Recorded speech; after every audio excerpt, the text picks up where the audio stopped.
Brought to you by KR Mangalam University. We provide you the platform to turn your dreams into reality. Give wings to your aspirations with KR Mangalam University. Tamil Nadu की Stalin सरकार एकदम मोदी सरकार से भिड़ी हुई है। जो जायज नहीं उस पर झुकने के लिए तैयार नहीं। तमिलनाडु सरकार की याचिका पर ही राष्ट्रपति राज्यपाल के अधिकारों पर सुप्रीम कोर्ट का जजमेंट आया और नई महाभारत छिड़ी। स्टालिन सरकार ने एक और नई याचिका लगाई है ताकि मोदी सरकार तमिलनाडु के हक के पैसे 2151 करोड़ रिलीज करे।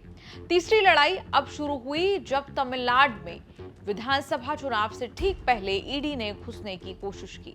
तमिलनाडु सरकार ने सुप्रीम कोर्ट में दावा किया कि विधानसभा चुनाव से पहले ईडी घुसकर चुनाव लड़ने की तैयारी कर रहे सरकार के लोगों को लपेटने का चक्रव्यूह रच रही थी। गनीमत ये कि चीफ जस्टिस की ही बेंच में सुनवाई भी होगी और फटाफट फैसला भी आ गया। खुद चीफ जस्टिस BR गवई ने ईडी के पैर में जंजीर बांधी। स्टालिन सरकार की एक जीत हो गई, ईडी की बड़ी हार हुई। ईडी की पैरवी के चक्कर में सॉलिसिटर जनरल तुषार मेहता और additional solicitor general SV Raju को भड़के चीफ जस्टिस गवई की डांट सुननी पड़ गई। मोदी सरकार में ईडी यानी इन्फोर्समेंट डायरेक्टोरेट राजनीतिक हथियार की तरह काम करने के आरोपों से घिरी है। पिछले एक साल में तो बार बार सुप्रीम कोर्ट के अलग अलग जजेस ने ईडी को फटकार लगाई, फिर भी ईडी के रवैये में, जांच करने के तौर तरीके में कोई चेंज नहीं आया। अब तो खुद चीफ जस्टिस को कड़ा कड़ा बोलना पड़ गया। तमिलनाडु स्टेट मार्केटिंग कॉर्पोरेशन टास्माक का ऐसा ही केस आया तो भरे कोर्ट में ईडी पर तमतमाते हुए चीफ जस्टिस गवई ने कह दिया, your ED is crossing all limits mister Raju. जिस केस में ईडी की जांच को लेकर सुनवाई हो रही थी उसकी जांच करने से भी ईडी को मनाही हो गई है। ईडी के खिलाफ तमिलनाडु सरकार ने बड़े बड़े तगड़े वकील उतार दिए। कपिल सिब्बल, मुकुल रोहतगी, ईडी के वकील तुषार मेहता SP राजू के खिलाफ खड़े हुए। केस तमिलनाडु में शराब की सेल को लेकर था। ईडी ने टास्माक में टेंडर में हेरफेर, कैश ट्रांजैक्शन, शराब की प्राइसिंग में गड़बड़ी जैसे आरोप लगाए। 1000 करोड़ का घोटाला बताया।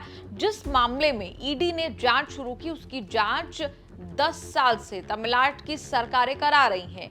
एक दो नहीं, 41 FIR दर्ज हो चुकी हैं। ईडी ने जांच में घुसकर टास्माक को लपेट लिया जो आरोपी नहीं शिकायती पक्ष है। टास्माक तमिलनाडु सरकार की लिकर मार्केटिंग बॉडी है। मार्च में ईडी ने टास्माक के दफ्तर पर रेड मारी और कर्मचारियों के फोन जब्त कर लिए। तमिलनाडु सरकार ने ईडी की रेड के खिलाफ सुप्रीम कोर्ट में शिकायत की, कहा कि बिना राज्य की सहमति के ईडी की कार्रवाई गलत है, ये फेडरल स्ट्रक्चर के भी खिलाफ है। कपिल सिब्बल, मुकुल रोहतगी ने एक तो ये केस बनाया कि ईडी ने टास्माक कर्मचारियों के फोन जब्त कर उनकी गोपनीयता का उल्लंघन किया। चीफ जस्टिस ने ईडी के वकीलों से पूछ लिया कि क्या गोपनीयता नाम की कोई चीज नहीं है, ईडी टास्माक पर कैसे छापा मार सकती है। कपिल सिब्बल ने ये फैक्ट रखा कि 2014 से 2021 के बीच तमिलनाडु सरकार ने खुद से शराब ऑपरेटर्स के खिलाफ 41 FIR कराई। टास्माक पर कोई केस नहीं है। ईडी 2025 में सीन में आई और सीधे टास्माक पर ही रेड मार दी। इसी पर चीफ जस्टिस भड़क गए कि जब FIR हो चुकी थी तो ईडी घुसी क्यों? केस इंडिविजुअल्स पर करना था, कॉर्पोरेशन पर एक्शन तो क्रिमिनल मामला है। टास्माक और तमिलनाडु सरकार के वकील कपिल सिब्बल और मुकुल रोहतगी ने सुप्रीम कोर्ट के कान में ये बात डाली कि चुनाव से पहले ईडी अननेसेसरीली केस में घुसी ताकि चुनाव लड़ने वाले लोगों को निशाना बनाया जा सके। सब देख समझ भांप कर चीफ जस्टिस ने ईडी को जांच करने से रोक दिया। ईडी पर सुप्रीम कोर्ट की सख्ती से मद्रास हाईकोर्ट का आदेश भी पलट गया। सुप्रीम कोर्ट आने से पहले तमिलनाडु सरकार और टास्माक ने मद्रास हाईकोर्ट से अपील की थी, लेकिन हाईकोर्ट ने याचिकाएं खारिज करते हुए ईडी की रेड को जनहित में माना। सुप्रीम कोर्ट आते केस पलट गया। चीफ जस्टिस गवई ने जस्टिस AG मसीह के साथ खुद केस सुना और ईडी के साथ साथ सरकार को भी सुनाया कि ईडी ने सारी लिमिट पार कर दी है। ईडी देश के संघीय ढांचे को नष्ट कर रही है। कोर्ट कचहरी के इस एपिसोड पर आपकी क्या राय है? कमेंट्स में लिखकर अपनी राय जरूर दें।